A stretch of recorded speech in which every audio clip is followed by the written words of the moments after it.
A reading from the Holy Gospel according to John chapter 3, verses 1 to 8. Passage taken from the Message version of the Bible. There was a man of the Pharisaic sect, Nicodemus, a prominent leader among the Jews.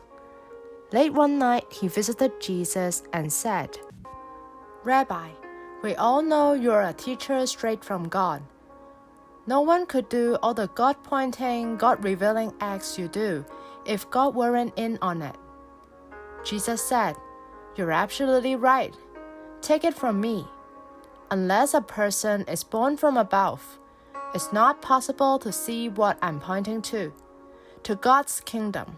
"How can anyone," said Nicodemus, "be born who has already been born and grown up?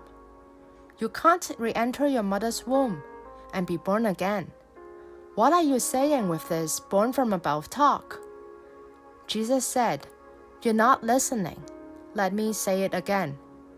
Unless a person submits to this original creation, the wind hovering over the water creation, the invisible moving the visible, a baptism into a new life, it's not possible to enter God's kingdom. When you look at a baby, it's just that, a body you can look at and touch. But the person who takes shape within is formed by something you can't see and touch, the spirit, and becomes a living spirit. So don't be so surprised when I tell you that you have to be born from above, out of this world, so to speak. You know well enough how the wind blows this way and that. You hear it rustling through the trees, but you have no idea where it comes from or where it's head next. That's the way it is with everyone born from above, by the wind of God, the Spirit of God." The Gospel of the Lord.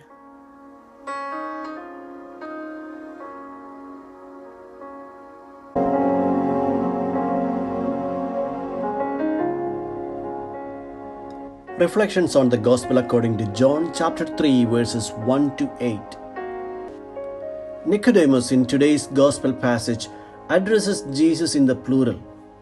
He says, "Rabbi, we know that you are a teacher from God." He behaves as though he is the mouthpiece of a Jewish community or a group.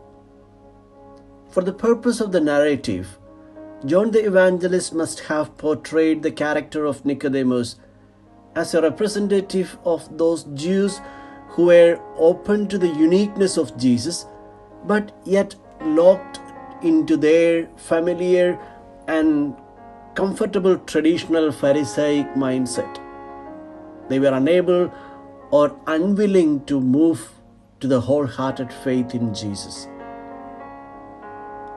He would represent as well all of us who feel safe and supported by our unquestioned traditions and practices, and find ourselves unable or unwilling to accept the newness of Jesus' call to be born as children of God and brotherhood of all.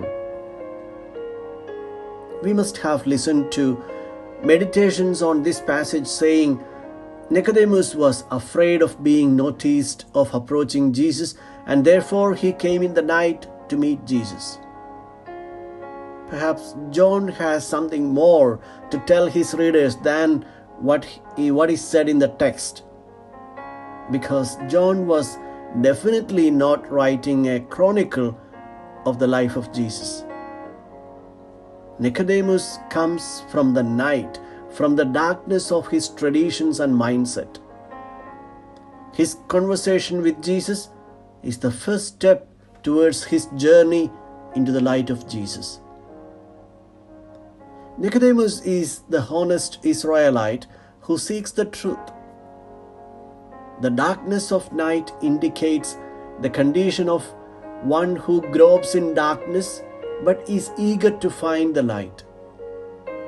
He was a faithful observer of the law, and yet, like the rich young man who approached Jesus in the Gospel of Matthew, he realized that he was missing something in order to inherit eternal life.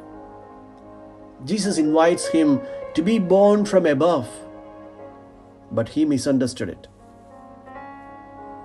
Can we think of areas to which we know the Lord calls us, but our traditions and practices prevent us from walking into? Can we identify areas of darkness and night from which we find it difficult to walk to the freedom of light? Nicodemus' journey continued till the foot of the cross. Do we dare to step out like Nicodemus, to take up that journey?